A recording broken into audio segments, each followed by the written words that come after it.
Okay, so welcome. So not much to say. Today we have the simulation. It's not going to be just a simulation. I'll try to give you some useful material so that hopefully can clarify a lot of questions that you're going to ask me on Discord again and again. Today I'm not alone. Some of the TAs are here to help during the simulation. You may know them because you tormented them on Discord for homeworks or whatever. Today you can torment them in person as well. So today, first, there's a little thing. We'll have kind of 15 minutes for the course feedback.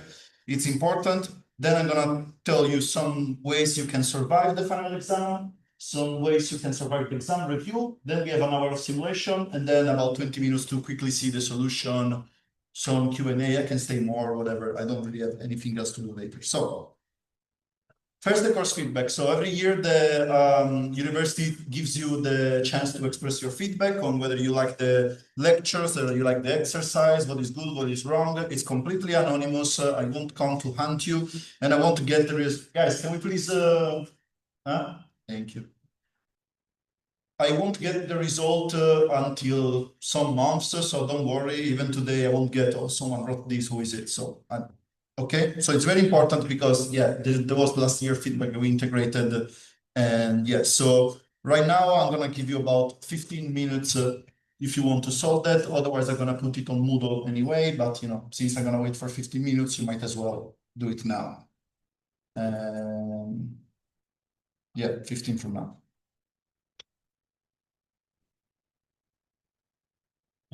Yeah, I guess see you in 15 minutes. You have yours. I mean, not you, but some of you have yours, your own.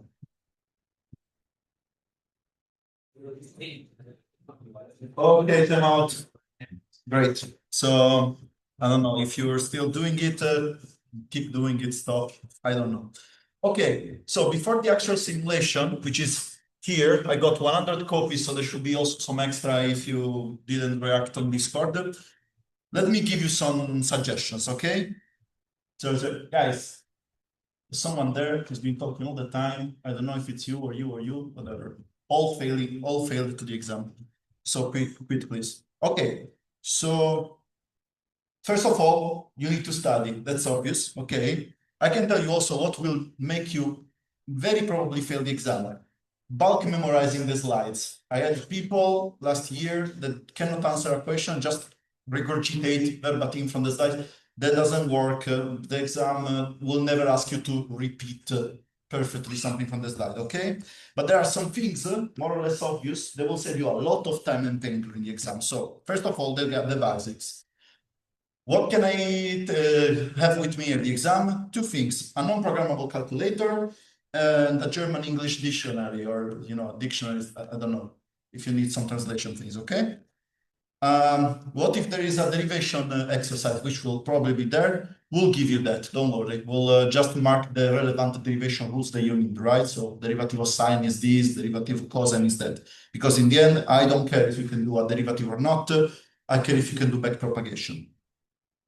Another thing, I will not ask you to write formulas in the exam. I don't care, it's useless, it's stupid. So you'll never see a question like, oh, write the BCE formula, write the KL divergency, whatever. I think I said it more and more during the lecture. I don't care if you know.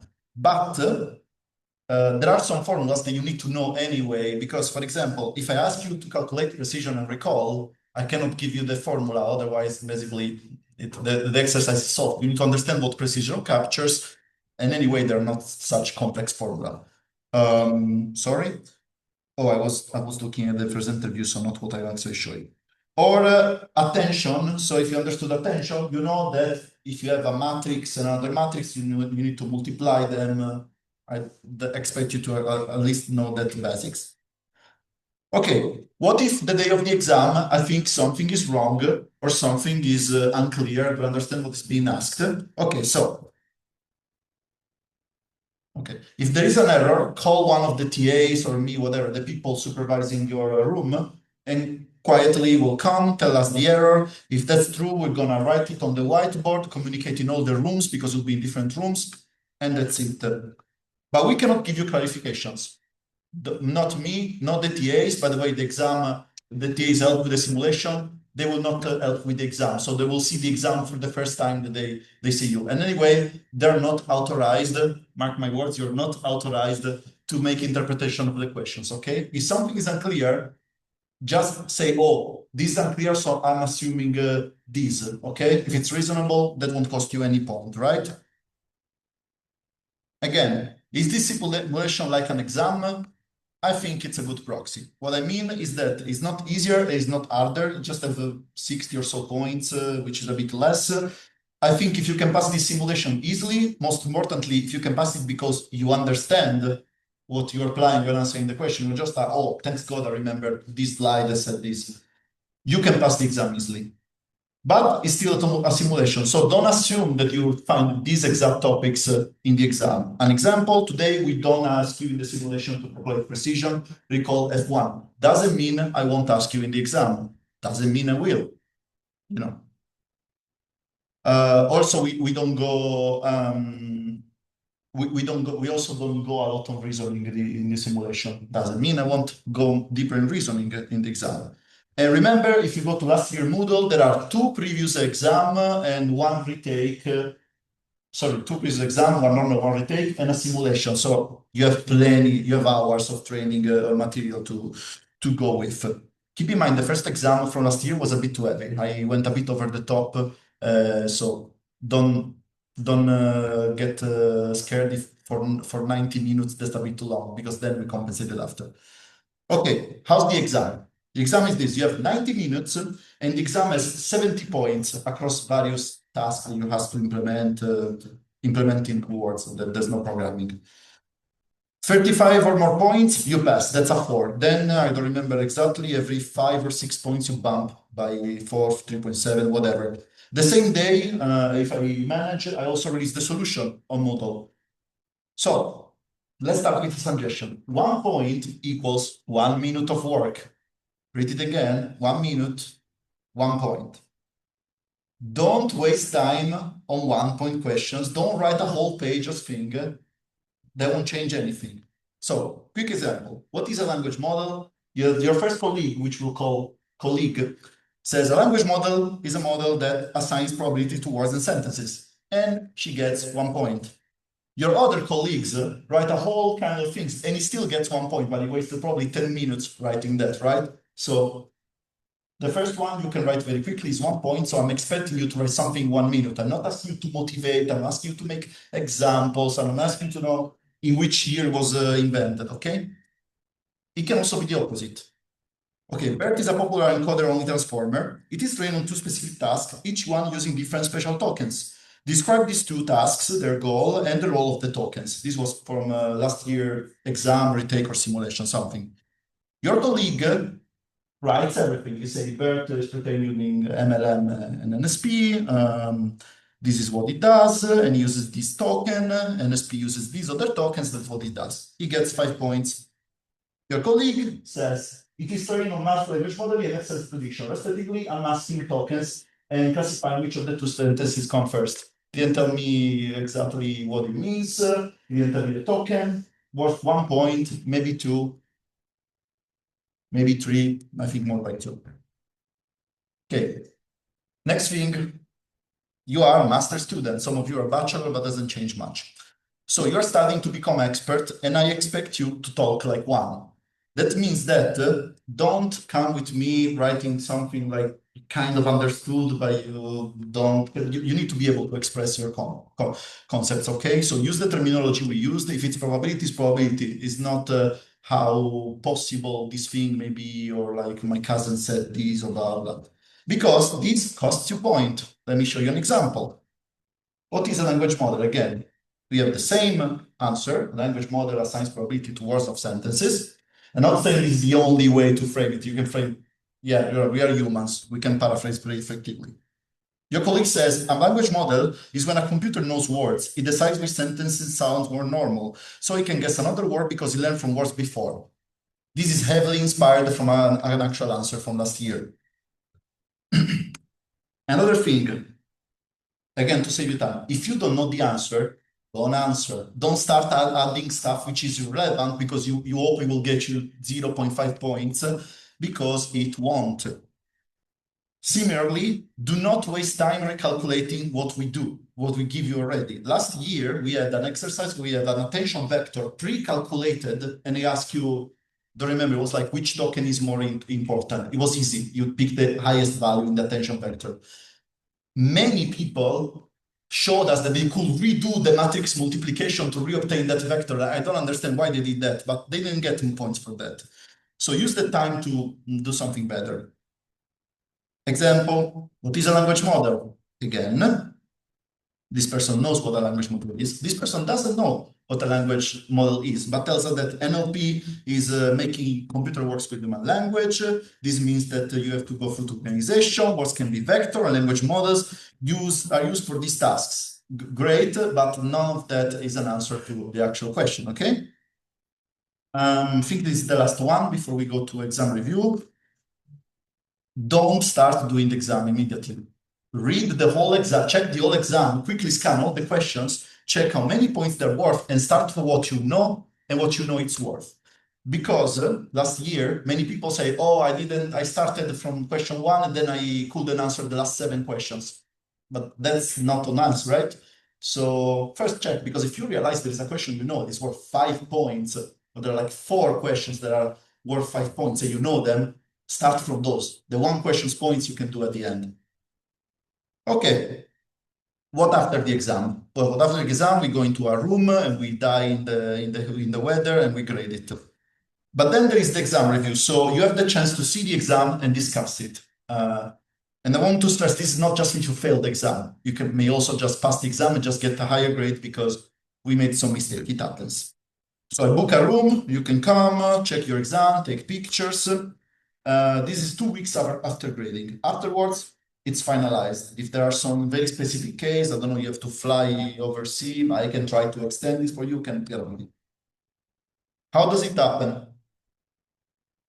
If I have time, we can do it in person. So I have a piece of paper, you write your names, I call you in order, you come, and you have 10 minutes of discussion in which you tell me, oh, this question, blah, blah, blah. So first, check your exam, note which questions you think have been graded wrongly, and say, oh, actually, this is not a mistake, blah, blah, blah, and so on. Don't just come to me and try to question 1, question 2, question 3, okay? There's only 1 discussion session per student, so don't come and then go back, and then come again, and then come again, and then come again. If there is an exception, I will tell you. If I don't have time, you can take the picture, prepare a PDF, and it's basically this. It doesn't really make any difference. I will still read your PDF and reply to you, okay? For some reason we didn't show, but yeah, that's just what I said. Okay, so bit of suggestion. If you discuss in person, first of all, be quiet. Don't come screaming. Don't discuss loudly with your colleagues. Oh, this question is so bad. This question is so good. This blah blah blah blah. Be respectful. So I had the experience of students come to me if they're talking over me and shouting and getting angry and punching the table. This actually happened, and suddenly the ball. I'll give you a secret. It didn't increase their points. Do not beg, because as far as I am sorry if this is very important for you, if it's your next exam, if you got 10 points out of 35, there's not much I can do. So that just come because something is wrong and you want an increase of points, which you're owed. Be intellectually honest, which means if your answer is wrong, don't try to make creative excuses. Of last year, there was a question in which we asked to make an example of negative sampling. So literally, you could write a sentence, then swap a token and say, this is the positive, this is the negative. A student made 2 examples that didn't make sense. They were gibberish anyhow. And I said, this is not negative sampling. Both of your sentences will never occur in anything. This is gibberish. I said, well, but in this context, I'm training a model who is trained to produce gibberish. Even if I want to believe, where did you write that in your answer? But anyway, don't do this kind of stuff. Now, this is the stuff that actually makes Simone sad and angry. Do not come in groups like a football team to discuss. This happened. Someone came to the exam and a friend of his said, yeah, in this question, it's like, are you his lawyer? Are you his like... No, there's not one person, okay? Do not try bribing me with money or food. Yes, that happens. It won't work. I can accept the money, but I will still not increase your grade. Do not open an LLM to tell me that I'm wrong and you're right. This happened. Because there is that I ask you to argue and to explain what ChatGPT said, and the grade can also go lower in that case, right? Usually I don't lower the grade, but if you really become very, if you send me a PDF, no, dear doctor, I love the course so much, that one page of introduction, I skip it. Second, it's very suspicious that you do it when you need a higher grade.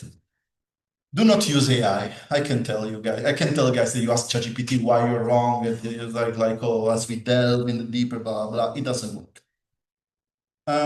Yeah, and then you get only one discussion. So don't do in person, then PDF, and blah blah blah. Okay.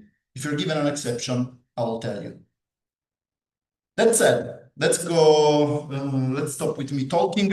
I have all the copies here. If you want a physical one, come and pick one. It's also Moodle. It's been on Moodle since 1 p.m. Do what you want. You can use ChatGPT. You can call us if you have a doubt. You can call. Just please, guys, don't be too loud, okay? Because some of your colleagues might need a bit of silence. Outside of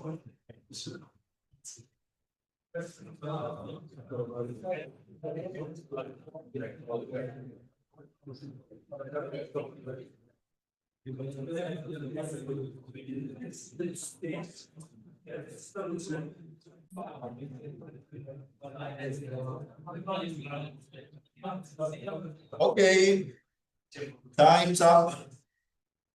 Now, how was it? Raise your hand if it was very hard. Okay, so okay. If it was very easy, you don't want to say because then you think I make the exam harder. No, I think it was fair. Okay, keep in mind this was maybe a bit harder than the exam because it's 63 points for 60 minutes. So actually, for 70 points you have 90 minutes. So if this was a real exam, probably you will have still 15 minutes to go. So if you didn't finish, it's okay. It's not meant to be finished in such a short time.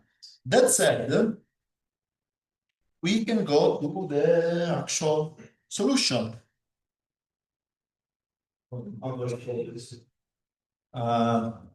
Wait. Actually need to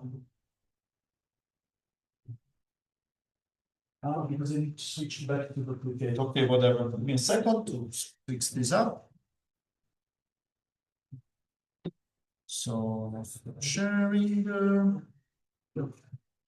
you should duplicate and yeah. Now,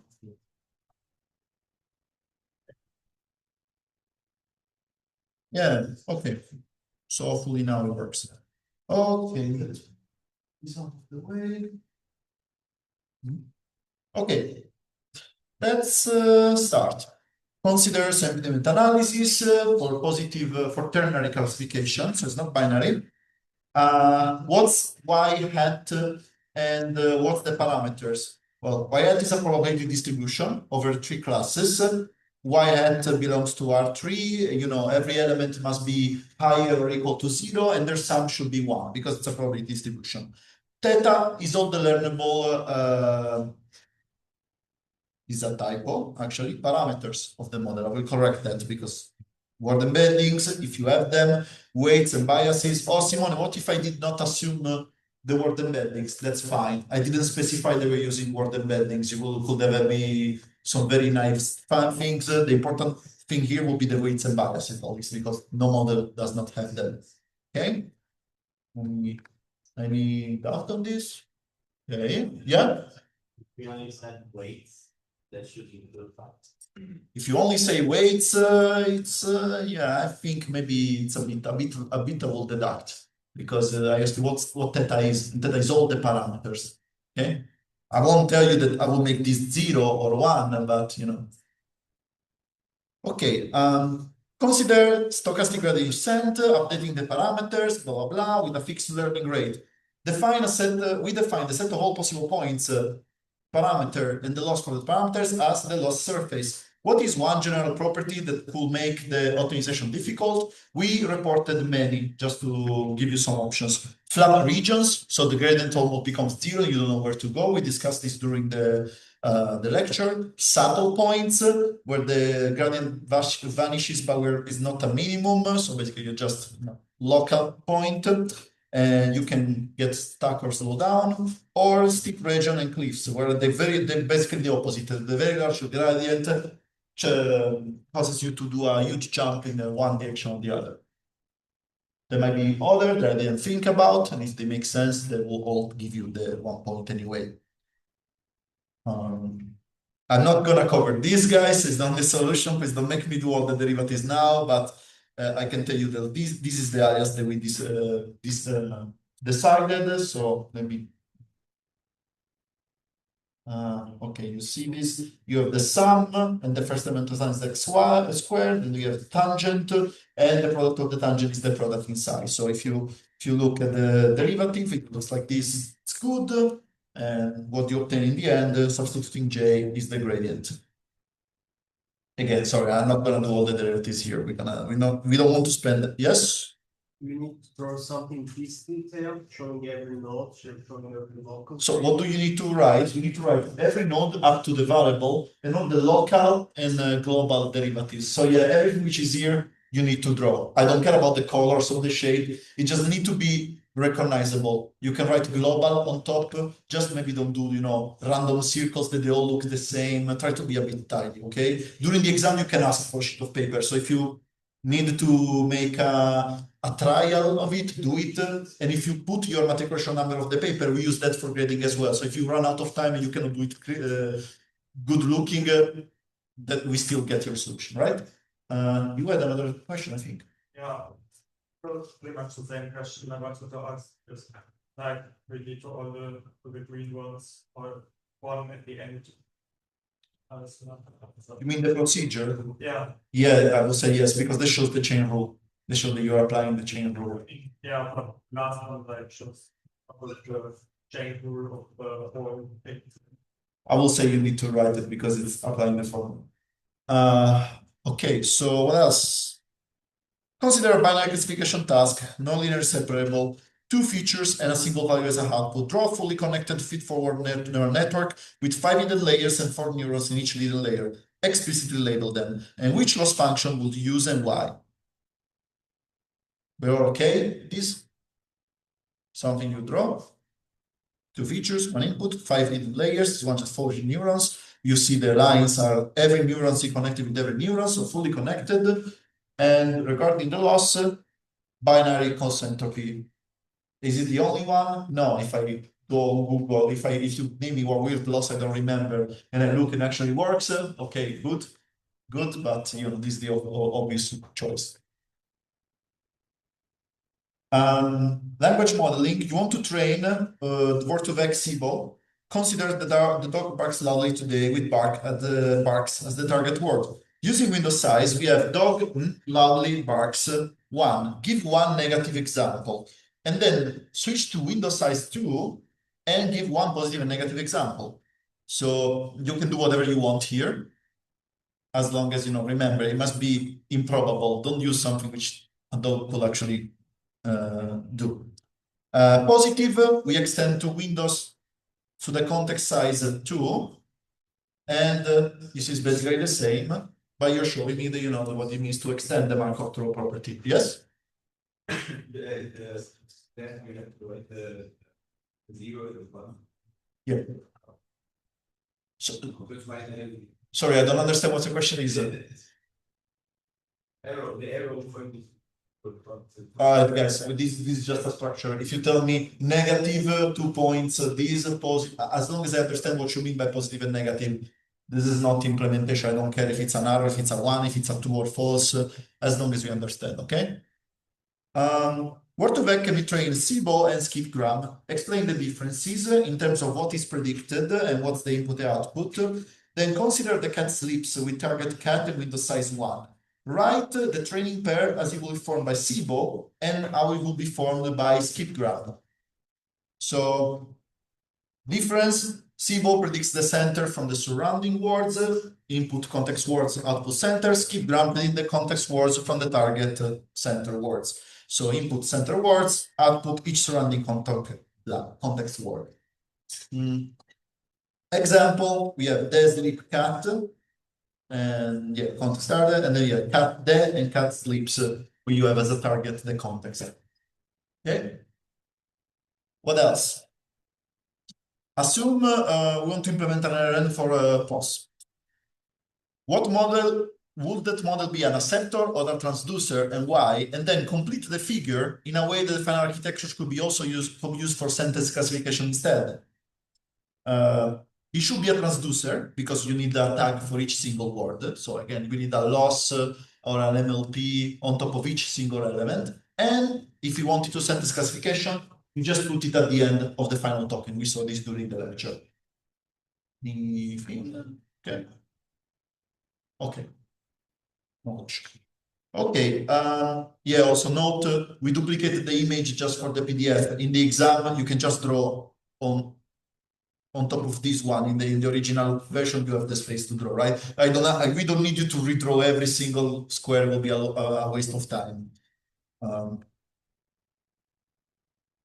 LSTMs introduce gates. Why are they necessary for long text processing, and how do they help? And why are soft gates preferred over hard gates? Well, because of vanishing gradients, the cost for getting, making the model unable to capture long range dependencies. Gates allow to decide how much new information should be stored, how much of the old information should be removed. Keep in mind, I'm talking about, well, there's one question: do you want to introduce all the gates? I will say no, because I didn't explicitly ask you. I said, what do the gates do? I don't need you to tell me what the input gate does, what the output does, and blah, blah. And for the second one, our gates have fixed values and will not adapt to the tasks during training. You can also add them differentiable, it's kind of the same. Okay. Yeah. So 2 questions. First, I think at some point we also got a distinction with hard gates and soft gates, where the point was that hard gates had 0 or 1 values. So soft gates we have like 0 and 1. So there would be another distinction. And I think we used both in that class at some point. Yeah, that's actually the point, is that I came to that and I did not, I checked quickly, cannot trace back if actually someone just tried the hard gates with intermediate values. But I think that's valid. If you also tell me that's a difference, but it's I will say that the main issue with soft gates, and you can learn that's the big one, because it's not like if you adapt soft gates and one becomes 0.75, one becomes 0.3, magically they become the same, right? They're still not effective. You're assuming that 0.25 works for 3 million data sets or 3 million tasks. So I will still probably say there's like it's more this one is the right one. Yeah. Distinguish those 2 things. And yeah. We also have hard gates like 0 and 1 that are learned, maybe haven't captured. If hard gates are not learned by definition, just because they're one. Gates that are either 0 or 1, and you learn by having just the actual looks of it. But that is still learned, so it's not an hard gate. And the other question, sorry, yeah. on the previous exercise, I think in your solution, shouldn't the MLP be attached to the last hidden state instead of the last output? That's, I think in the, did you use the last, I think we used the last output in the slides. Yeah, your colleague confirms in the slides. That said, you can also just make an assumption and say, I'm assuming what I care about is the last output, but we can use the last state as well, and it's perfectly fine. I cannot really argue with this kind of technicism, right? Because I can see clearly that you put. It's not like you're summing different losses and doing something. Okay. What are the 2 main building blocks of transformer? Which one is adopted in GPT model family? What do positional embeddings encode? Why they're necessary? And what are the main differences in our traditional transformer and NNNs encoding the code text? Well, encoder and decoder blocks, GPT uses the decoder block only. Again, 1 point, you don't need to explain me all the attention, all the stuff. Positional embeddings encode the position order of tokens. They are necessary because self-attention alone does not encode the word order. That's because of parallelization. So that left and right context. So the model will not know where a token occurs in the sentence. Parallelly, RNNs encode text sequentially, which is lower compared to the parallelized one in transformer because of self-attention. For the coding, both architecture proceed autoregressively, so there is no advantage. Yes? For what, sorry? Yes. If you talk about multi-head attention and feedforward, was that right?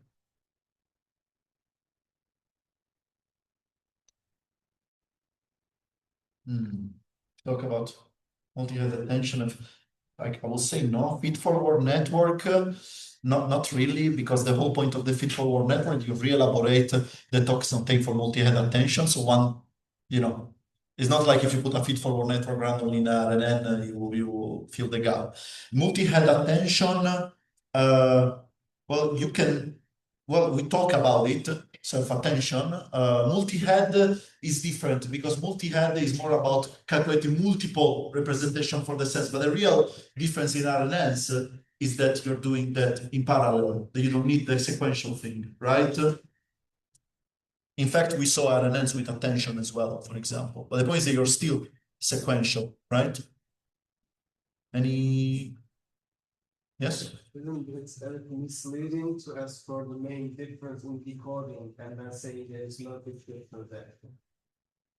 Well, no, because if you understood, also that's not the question. Is like it's tricky. You asked me for the difference in decoding, and then you said there's no difference. Okay, if I ask you how many decoder blocks does BERT have, you should know that BERT is by definition an encoder-only model. So I personally do consider trick questions specific things when I really subtly phrase things in very similar way and see if you can really attach to a single word that flips entirely.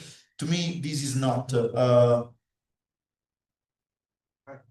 I personally do not feel this is unfair. I will ask you, can you tell me a difference in the coding between an actual transformer and an RNN? Cross-attention.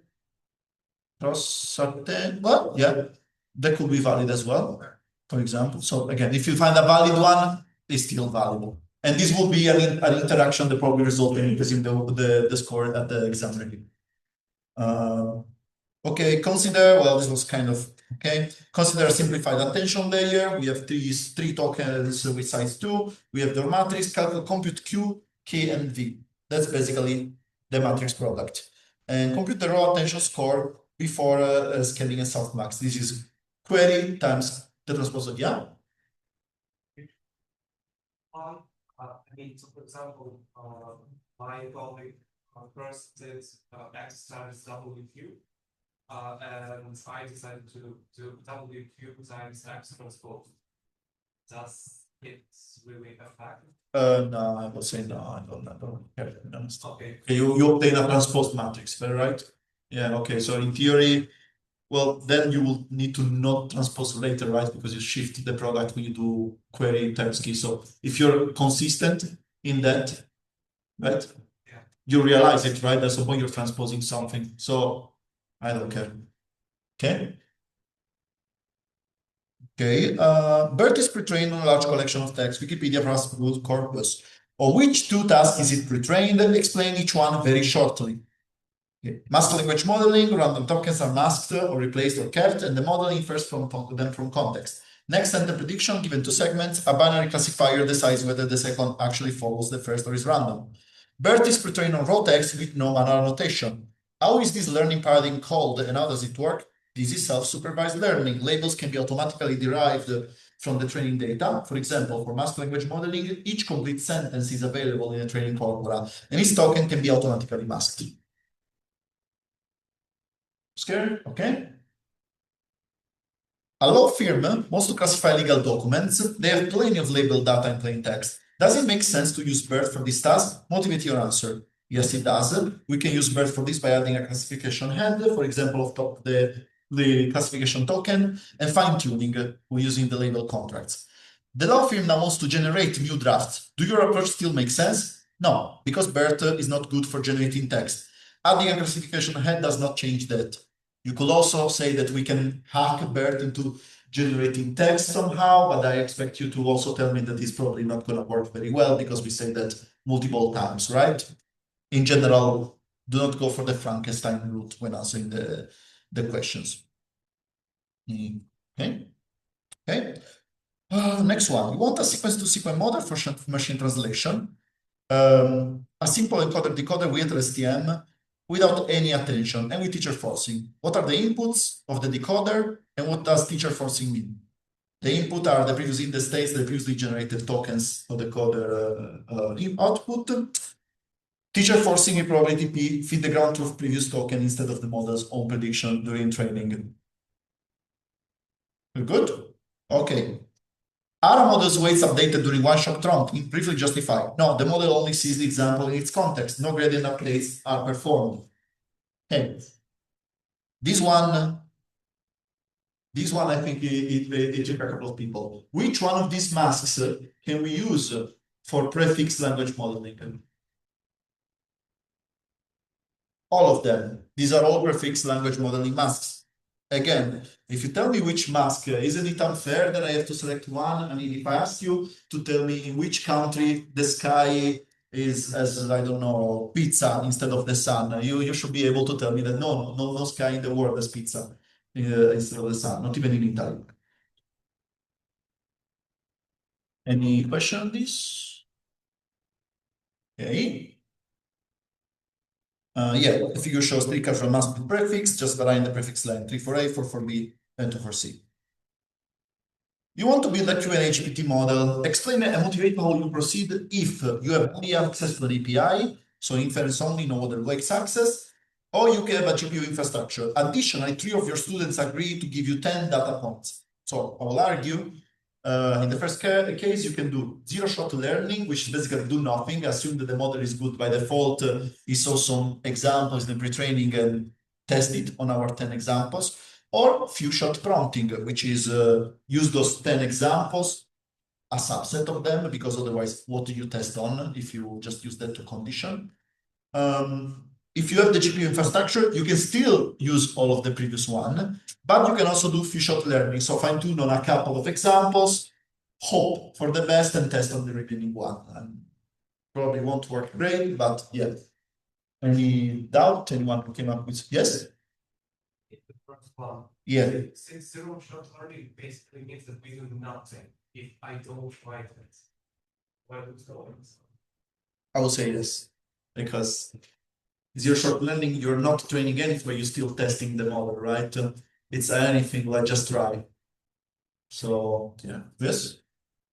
Examples, data points that are allowed to be used in different tools. Yeah, those are 10 data points are the 10 examples. It's additionally in point 2, it's in the solution for point 1. Oh, you're right. I'm stupid. Yes, you're right. This is, I will correct it. This is wrong because the 10 examples are introduced in the second point. So you're right. So I will lose a point here. You're right. So basically, this change in the answer is like zero-shot learning. You cannot even test. Like you just leave it in the wild and let it be. Okay. Yes. I assume the answer is no, but can we say we use RAG for one? But typically it works only.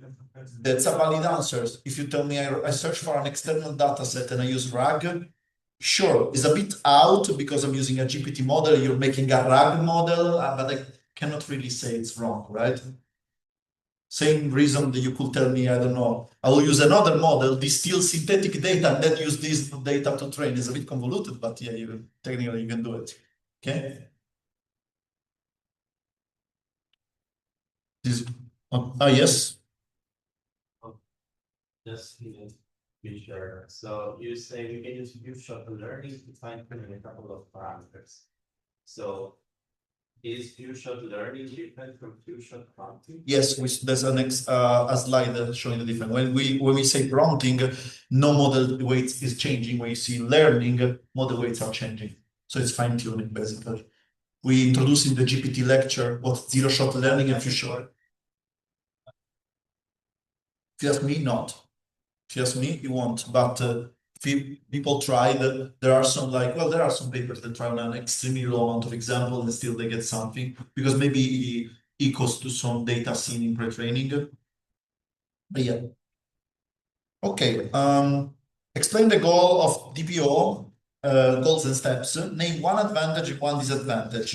Okay, so this is a whole thing. I'm not gonna read it, but it's kind of a description of what you find also in the slides. Blah blah, human preferences, generate two answers, blah blah, accepted, rejected. You have a triplet, train the LLM, and blah blah. Advantage, you don't have an explicit reward model, so less engineering effort and reduce computation time and cost.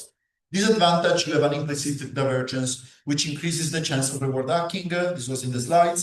Also, binary choose reject decision is not always good for all tasks, right? So not all the tasks have are wrong and right answers, because in DPO you lose the rankings. Maybe there are others that I didn't think about. Okay. Okay, you develop a RAG for medical personnel with that to help them with diagnosis prediction. The data source is tables from the World Health Organization website, diagnose and treatment methods, name two advantages and two disadvantages of this setup. Okay, we provided more. Advantage, we don't need to fine tune because you're using RAG. So no training in stock structure, no cost engineering. You just, have a RAG retrieves the model, the documents and try to do an inference with an LLM. Reduced hallucinations with access to data, the model is less likely to make up stuff to hallucinate. And no knowledge cutoff, because you always have access to the up-to-date documents, so you're not stuck at 2020, for example. Disadvantages, retrieval errors. You might retrieve irrelevant documents and make a wrong prediction. Data imbalance, maybe the World Health Organization documents is only very, very widespread diseases, so you're not as good with the rare ones. Poor chunking, well, you need to decide how to split in chunks the documents. So depending if you do too much, too large chunking, it's irrelevant context, so bad prediction. If you too small chunks, it's not enough context and wrong prediction again. And again, you may think about other things. One thing, do not write here something which is very generic, like hallucinations. That's a disadvantage of anything which has an LLM, so it's not typical to RAG. Okay, almost at the end. You want to compute saliency explanations for a model that is only accessible through an API. Which family do you use? Perturbation-based methods. This on the slide again. They only observe how the output change when the inputs are removed or replaced, so they do not require the model, the access to the entire model. Okay, I will say this question. The answer is even a bit too long for a one point. You could, you need, to just say perturbation methods because they just need the model to see how the output changes when we change or remove our inputs. Mixture of experts used to scale up LLMs. Every layer in a mixture of experts, every mixture of expert layer has two main components. Name them and describe the role. A colleague claims that a mixture of expert model has experts that specialize in knowledge domain like biology or law or whatever. Is it accurate? Justified. So the experts so we have two elements: experts, feed-forward neural networks that process the tokens routed to them. At least one is activated per token, and the router, which decides which experts each token goes to. And no, we saw that in the lecture. The experts specialize at most at like syntactic level, or like verbs, grammaticality, but not in semantic domains. And that's the end. Hopefully this was useful for you and gave you an idea. So with that, this concludes it. I'll see some of you on the 20th of July. Good luck for everything. Hope the course was not too much of a disaster. So bye-bye.